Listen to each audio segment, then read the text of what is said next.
तमिलनाडु में सरकार गठन का पेच अब और ज्यादा उलझता जा रहा है। चुनावी नतीजों में सबसे बड़ी पार्टी बनकर उभरी टीवीके के नेता विजय अब भी बहुमत के आंकड़े से दूर हैं और इसी वजह से सियासी हलचल तेज हो गई है।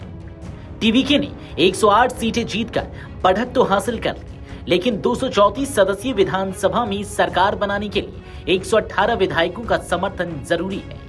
विजय ने राज्यपाल राजेंद्र विश्वनाथ आर्लेकर से मुलाकात कर 112 विधायकों का समर्थन पत्र सौंपा, लेकिन बाकी संख्या कैसे पूरी होगी इस पर स्पष्ट जवाब नहीं दे सके। यही वजह है कि उनका प्रस्तावित शपथ ग्रहण समारोह फिलहाल टाल दिया गया है। इस बीच कांग्रेस, जो टीवीके की सहयोगी है, खुलकर विजय के साथ खड़ी नजर आ रही है, लेकिन कांग्रेस के पास खुद सिर्फ 5 विधायक हैं, जिससे दोनों का आंकड़ा 112 तक ही पहुंचता है। ऐसे में बहुमत के लिए अभी भी 6 विधायकों की जरूरत बनी हुई है। राजनीतिक गलियारों में इस वक्त सबसे ज्यादा चर्चा एक संभावित असंभव गठबंधन को लेकर हो रही है।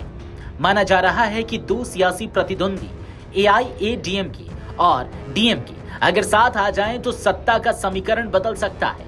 हालांकि आंकड़ों पर नजर डालें तो यह समीकरण भी सरकार बनाने के लिए पर्याप्त नहीं दिखता।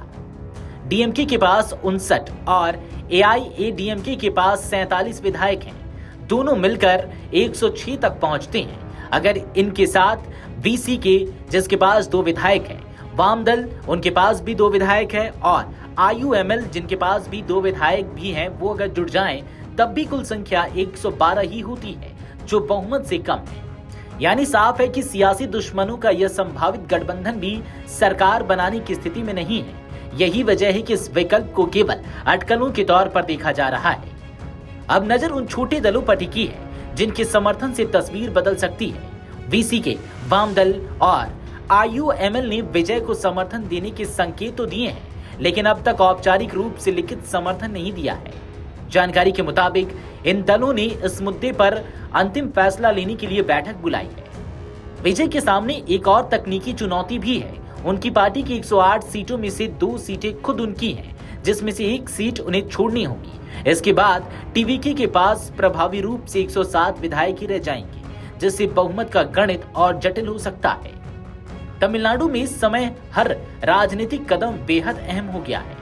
एक तरफ विजय सरकार बनाने के लिए जोड़ तोड़ में लगे हैं, तो दूसरी ओर राज्यपाल की भूमिका पर भी सवाल उठ रहे हैं। विपक्ष का आरोप है कि सरकार गठन में देरी की जा रही है, जबकि संवैधानिक प्रक्रिया के तहत सबसे बड़ी पार्टी को पहले मौका मिलना चाहिए। फिलहाल तमिलनाडु की राजनीति अनिश्चितता के दौर से गुजर रही है, लेकिन मौजूदा समीकरणों को देखते हुए यही संकेत मिल रहे हैं कि थोड़ी देरी के बाद ही सही, लेकिन विजय के नेतृत्व में सरकार बनने की संभावना सबसे मजबूत बनी हुई है। वीडियो डेस्क अमरउजाला.com। अगर आप ये वीडियो YouTube पर देख रहे हैं तो हमारे चैनल को सब्सक्राइब कर बेल आइकन दबाएं, और Facebook पर देख रहे हैं तो हमारे पेज को लाइक करें।